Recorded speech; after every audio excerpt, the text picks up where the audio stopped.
லூக்கா எழுதின சுவிசேஷம் 23ஆம் அதிகாரத்திலே 41வது வசனத்தை வாசிக்கும் போது, லூக்கா எழுதின சுவிசேஷம் நீங்கள் 23ஆம் அதிகாரத்தை எடுத்துக்கொள்ளுங்கள். 23ஆம் அதிகாரத்திலே 41வது வசனத்தை வாசிக்கலாமா? 23ஆம் அதிகாரம் 41வது வசனத்தை நம்ம வாசிக்கும் போது வேதம் சொல்லுகிறது, நாமோ நியாயப்படி தண்டிக்கப்படுகிறோம், நாம் நடப்பித்தவைகளுக்கு தக்க பலனை அடைகிறோம், இவரோ தகாதது ஒன்றையும் நடப்பிக்கவில்லையே என்று அவனை கடிந்து கொண்டான். இயேசுவே, ஆண்டவரே, நீர் உம்முடைய ராஜ்யத்தில் வரும்போது உம்முடைய அடியனை நினைத்தருளும் என்றார். இயேசு அவனை நோக்கி, இன்றைக்கு நீ என்னுடனே கூட பரதேசியில் இருப்பாய் என்று மெய்யாகவே உனக்கு ஆமேன் சொல்லுங்கள். அந்த சிலுவை கள்ளன் பக்கத்தில் இருக்கிற கள்ளனை பார்த்து அவன் ரொம்ப ஆண்டவரை தூசிக்கிறான். தூசிக்கும் போது இந்த சிலுவை கள்ளன் சொல்கிறான், நாமோ நியாயப்படி தண்டிக்கப்படுகிறோம். எப்படி? நியாயப்படி தண்டிக்கப்படும். நம்ம தப்பு பண்ணோம், நம்ம திருடணும், நம்ம ஏமாத்தணும், நம்ம ராஜாங்கத்திற்கு விரோதமா நம்ம செயல்பட்டோம், உண்மையா அப்படிதான் செயல்பட்டோம், நம்ம இந்த தண்டனைக்கு பாத்திரவான்கள், நம்ம இந்த சிலுவையிலே நம்ம சாகணும், அவ்வளவுதான், அதுதான் நம்முடைய முடிவு. ஆனா ஆண்டவரை பார்த்து சொல்றேன், ஆண்டவரே, நான் செஞ்ச தவறுக்கு தான் நான் இப்படி அனுபவிக்கிறேன், ஆனா உங்க ராஜ்யத்துல வரும்போது என்ன நினைச்சுக்கங்கன்னு சொல்லும் போது கர்த்தர் அவனை திரும்பி பார்த்து சொல்றாரு, நீ இன்றைக்கு என்னுடனே கூட. எவ்வளவு பெரிய அன்பு இல்லை? ஞான ஸ்நானம் எடுக்காம ஒரே நாள்ல ரட்சிக்கப்பட்டு, இல்ல சில நிமிஷங்கள்ல ரட்சிக்கப்பட்டு டைரக்டா பரலோகம் போன ஒரே ஆள் இந்த கள்ளன் தாங்க. ஆசையா இருக்கும் எனக்கு இந்த மாதிரி நமக்கு ஒரு வாய்ப்பு கிடைச்சா நல்லா இருக்கும்ல. நிறைய பேருக்கு யோசிப்போம் இல்ல, சரி எவ்வளவு பெரிய வாய்ப்பு இல்லை, அவ்வளவுதான். ஏற்றுக்கொண்ட உடனே நீ இறங்கி போய் ஞான ஸ்நானம் எடுத்துட்டு வானெல்லாம் கர்த்தர் சொல்லலை. அங்க எல்லாம் டைம் இல்லை அதுக்கு. நீ இன்று என்னுடனே. ஆனா எல்லாரும் என்ன பார்த்துட்டு இருக்காங்கன்னா, அவனுடைய தலையின் மேல எழுதப்பட்ட வாக்கியம் கள்ளன், திருடன், அவன் தண்டிக்கப்பட்டது கரெக்ட், இவனுக்கு சரியான தண்டனை கிடைச்சிருக்குது. ஆனா அங்க இருக்கிற யாருக்கும் தெரியாது, அவன் நித்தியத்தில் இருக்கிறான்னு யாருக்கும் தெரியாது. ஆமேன்னு சொல்லுவோம். நம்ம ஒரு நாள் சிலுவை கள்ளனை பார்க்க போறோம். ஆமேன்னு சொல்லுவோம். நம்ம ஒருவேளை பரலோகத்தில் போனா நிறைய பேரை பார்க்கணும்னு நினைச்சிருக்கிறேன், அதுல ஒரு ஆள் இவர் தான். சே, எப்படா ஆண்டவரை இப்படி கவர் பண்ண ஒரு நிமிஷத்துல, நீ பெரிய லக்கி உள்ள ஆளா இருப்ப போல தெரியுது அப்படின்னு. ஆமா, ஆண்டவரை சில வார்த்தைகளால நம்ம கவர்ந்துட்டோம்னா அவ்வளவுதான், அவருக்கு ரொம்ப பிடிச்சிடும். அவரை கவர்ந்து இழுக்கிறதே வார்த்தை தான். நம்முடைய வார்த்தையினால புகழணும், நிறைய புகழணும், அப்படி சொல்லணும். நான் சொல்றேன், மனுஷங்களை நிறைய பேர் நம்ம புகழ்ந்துட்டு இருக்கிறோம், அப்படி இப்படி எல்லாம் சொல்றோம், நீங்க அழகு அப்படி இப்படி எல்லாம் சொல்றோம். கொஞ்சம் ஒரு குழந்தைய எடுத்தா எப்படியெல்லாம் சிலர் கொஞ்சிறாங்க பாருங்க, என்னென்ன வார்த்தைகளை சொல்லி கொஞ்சிறாங்க. அது நமக்கு கேட்கும் போதே அப்படி, ஓ இப்படியெல்லாம் ஒரு வார்த்தை இருக்கா அப்படின்னு நமக்கு தோணும். அவ்வளோ அழகா கொஞ்சுவாங்க.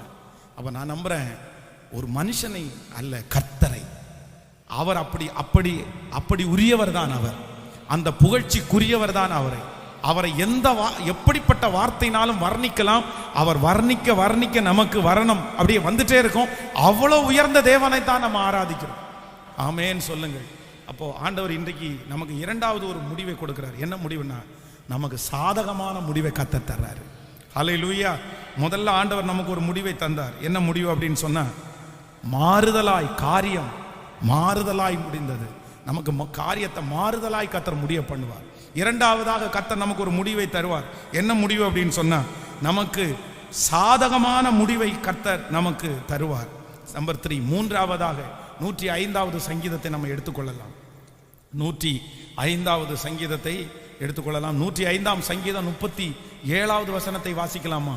105ஆம் சங்கீதத்திலே 37வது வசனத்தை வாசிக்கலாம். அப்பொழுது அவர்களை வெள்ளியோடும் பொன்னோடும் புறப்பட பண்ணினார், அவர்கள் கோத்திரத்தில் பலவீனப்பட்டவர்கள் ஒருவனும். இன்னொரு விஷயம் கூட வாசிக்கலாம், 36ல இருந்து வாசிக்கலாமா? அவர்களுடைய தேசத்திலே தலைச்சங்கள் அனைத்தையும் அவர்களுடைய பெலனின் முதற் பேரான யாவையும் சங்கரித்தார். அப்பொழுது அவர்களை வெள்ளியோடும் பொன்னோடும் புறப்பட பண்ணினார், அவர்கள் கோத்திரங்களில் பலவீனப்பட்டவர் ஒருவனும் இருந்தது இல்லை. ஆமேன் சொல்லுங்கள். இந்த ஜனங்களுக்கு ஒரு முடிவிற்காக எதிர்பார்க்கிறாங்க, என்ன முடிவு வருமோன்னு நினைக்கிறாங்க. ஆனா கர்த்தர் இங்கே ஒரு முடிவை கொடுக்கிறாரு. மகிழ்ச்சியான முடிவை கர்த்தர் கொடுத்தாராம். சந்தோஷமான ஒரு முடிவை கர்த்தர் கொடுத்தாராம். 400 வருஷம் அடிமையாகி இப்பொழுது அவங்க அந்த பட்டணத்தை விட்டு போகிறதுங்கிறதே ஒரு சந்தோஷம் தான். பரவாயில்ல, இப்போது நமக்கு விடுதலை கிடைச்சே, நம்முடைய பிள்ளைகளுக்காவது நமக்கு விடுதலை கிடைச்சே.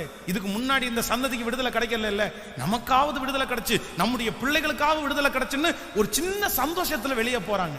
ஆனா உள்ளுக்குள்ள ஒரு கஷ்டம் மட்டும் இருந்துட்டே இருக்குது. சரி, 400 வருஷம் வேலை செஞ்சு ஒண்ணுமே இல்லாம இந்த இடத்த விட்டு போறோமே, எதுவுமே நம்ம கையில கிடைக்கலையே, சரி கிடைச்சதே போதும். அவங்க திருப்தியாகிறாங்க. இதே திருப்தியாய் யாராவது ஒருத்தர் இந்த ஜபத்துல இருக்கலாம். பாஸ்டர், நான் பட்ட கஷ்டத்துக்கு எதுவுமே எனக்கு கிடைக்கல, ஆனாலும் ஆண்டவர் என்ன அங்கிருந்து கொண்டு போறாரு, என்ன தப்பிச்சாரு, இது போதும். அதுலயே நீங்க மனரம்யமா இருக்கலாம். ஆனா இன்னைக்கு ஆண்டவர் உங்களுக்கு வாக்கு கொடுக்கிறாரு, இல்ல மகளே, நான் உனக்கு ஒரு முடிவை வச்சிருக்கிறேன். அந்த முடிவு நீ மிகவும் சந்தோஷப்படுகிற போல ஒரு முடிவு. ஹல்லேலூயா. கர்த்தர் உங்களை சந்தோஷப்படுத்த போறாரு. நீங்க திருப்தியா தான் இருக்கிறீங்க, நீங்க போதும்னு தான் சொன்னீங்க, நீங்க மனரம்யமா தான் இருக்கிறீங்க, நீங்க ஆண்டவரை தூசிக்க போறது இல்லை, நீங்க அதை ஏற்றுக்கொண்டீங்க. பரவாயில்ல, இதையாவது கர்த்தர் செஞ்சாரேன்னு நீங்க நிறைய பேர் நன்றி சொல்றீங்க. இம்மட்டும் கர்த்தர் நடத்தினாரேன்னு தான் சொல்றீங்க. ஆனா ஆண்டவர் சொல்றாரு, இல்ல, நான் உன்னை அப்படி விட்டுற மாட்டேன். இஸ்ரவேல் ஜனங்களை எப்படி பொன்னோடும் பொருளோடும் கர்த்தர் புறப்பட பண்ணி அவர்களை மகிழ்ச்சியாய் கர்த்தர் மாற்றினாரோ, அதே போல இந்த சத்தத்தை கேட்கிற இந்த ஜெபத்திற்கு வந்திருக்கிற ஒவ்வொருவரையும் கர்த்தர் பார்த்து சொல்லுகிறார், உனக்கு ஒரு மகிழ்ச்சியான முடிவை நான் உனக்கு தருவேன். உங்கள் பிள்ளைகளுக்கு ஒரு சந்தோஷமான முடிவை தருவேன். இந்த முடிவு துக்கமா இருக்குமோ என்று நினைக்கிறீர்களோ, இந்த முடிவு கண்டிப்பா ஒரு துக்க செய்தியை நான் கேட்க போறேன், ஒரு துக்க செய்தி தான் என் காதுல வரப்போகுது. இல்ல, கர்த்தர் சொல்றாரு, சந்தோஷம் அடைய போகிறீர்கள். கைகளை உயர்த்தி விசுவாசிக்கிறவர்கள் சொல்லுங்க, ஹல்லேலூயா. என் பிள்ளையை குறித்த முடிவு சந்தோஷம் கொடுக்க போகிறது. என் குடும்பத்தை குறித்த முடிவு கர்த்தர் எனக்கு சந்தோஷத்தை கொடுக்க போறாரு. ஹல்லேலூயா. உன் துக்க நாட்கள் முடிந்து போக போகிறது. ஓ, இந்த ஜெபத்தில் கர்த்தர் தான் உங்களை கொண்டு வந்தார். அருமை கர்த்தருடைய பிள்ளையை கர்த்தர் தான் கொண்டு வந்தார். ஆண்டவர் தான் வாக்கு கொடுக்கிறார், இல்ல, உன் முடிவில் நான் ஒரு பெரிய சந்தோஷத்தை வைத்திருக்கிறேன். உன்னை, ஹல்லேலூயா, எனக்கு இது போதும் ஆண்டவரே, எனக்கு இது போதும் ஆண்டவரே, எனக்கு இது போதும் ஆண்டவரே, எனக்கு இது போதும் ஆண்டவரே, இம்மட்டும் என்ன தந்திர ஆண்டவரே. பரவாயில்ல, பரவாயில்ல, அது கிடைச்சா பரவாயில்ல. இன்னைக்கு நிறைய பேர் இந்த ஜெபத்துல பரவாயில்லன்ற வார்த்தையை சொல்றீங்க, இல்ல பரவாயில்லன்ற வார்த்தையை நீங்க சொன்னீங்க, இல்ல ஆண்டவர் சொல்றார், நிச்சயமாகவே ஒரு நாள் சீக்கிரமாய் வரும், அன்றைக்கு கர்த்தர், ஹல்லேலூயா, ஹல்லேலூயா, உங்களை மகிழ்ச்சியாக்குறது போல, மகிழ்ச்சியாக்குறது போல. ஆமென். கர்த்தர் உங்களை துக்கப்படுத்த மாட்டார், கர்த்தர் துக்கப்படுத்த மாட்டார். உங்களுடைய முடிவு உங்களுக்கு சந்தோஷமா இருக்க போகிறது, சந்தோஷமா இருக்க போகிறது. ஹல்லேலூயா. எதிர்பார்த்து ஒண்ணு கிடைக்கிறது வேற, எதிர்பார்க்காம ஒண்ணு கிடைக்கிறது வேற. நீங்க கர்த்தர் உங்களுக்கு எப்படி செய்வார்னா, எதிர்பார்க்காத ஒன்றை கர்த்தர் செய்வார். எவ்வளோ எவ்வளோ சந்தோஷமா இருக்கு. அதுவும் அவங்கெல்லாம் எல்லாத்தையும் கொடுத்து துரிதப்படுத்துனாங்களாம், போங்க போங்க போங்க. சரி, எவ்வளோ சந்தோஷமா இருக்கும்ல. அந்த அந்த சிச்சுவேஷனை கொஞ்சம் நினைச்சு பாருங்களேன். இங்கேருந்து விடுதலை ஆனா போதும்னு மனசுல நினைச்சு ஜெபம் பண்ணிட்டே இருக்காங்க. இதுக்கு முன்னாடி பட்டவங்க எல்லாம் கஷ்டப்பட்டாங்க, இவங்களுக்கு தான் அந்த விடுதலை கிடைச்சிருச்சு. உடனே அவங்க இருதயம் சந்தோஷப்பட்டு களி கூறுது, ஆண்டவரே நன்றி நன்றி நன்றின்னு சொல்லி துதிச்சுட்டே இருக்கிறாங்க. அப்போ அந்த வீட்டில் இருக்கிறவங்க எல்லாம் ஓடி வந்து, ஆனா பொதுவா அவங்க கொடுத்துருக்க கூடாது, இவங்களை அடிச்சுதான் துரத்தணும். ஏன்? அவங்க எல்லாருடைய வீட்லையும் என்ன நடக்குது? அவங்க எல்லாருடைய வீட்லையும் சாவு, எல்லாருடைய வீட்லையும் மரணம், அந்த வீட்டிலேயே ஒரு துக்கம் நடந்துட்டு இருக்குது.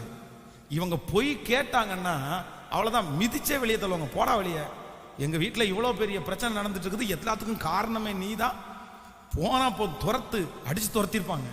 ஆனா துக்கம் நடந்த அந்த வீட்டில் உள்ளவங்க கொண்டு வந்து பொன்னையும் பொருளையும் கொடுத்து, போங்க போங்க, கொண்டு போங்க கொண்டு போங்க. அதான் கர்த்தர் சந்தோஷப்படுத்துறது. ஹல்லேலூயா.